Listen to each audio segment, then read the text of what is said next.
guys, kita lagi siap-siap untuk berangkat mancing di spot Kolo lagi.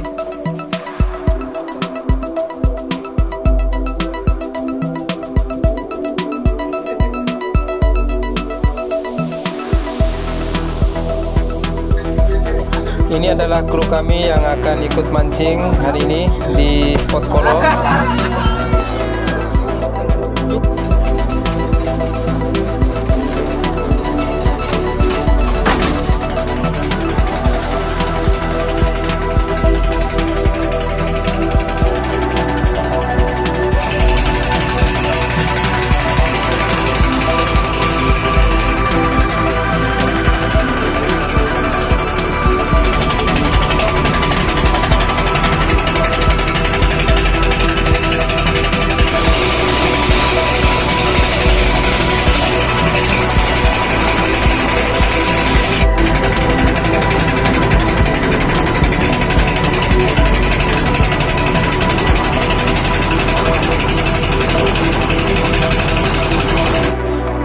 Oke, sekarang kami sudah berada di titik pemancingan dan sebentar lagi akan siap-siap. Sekarang lagi mempersiapkan alat-alat pancing kami.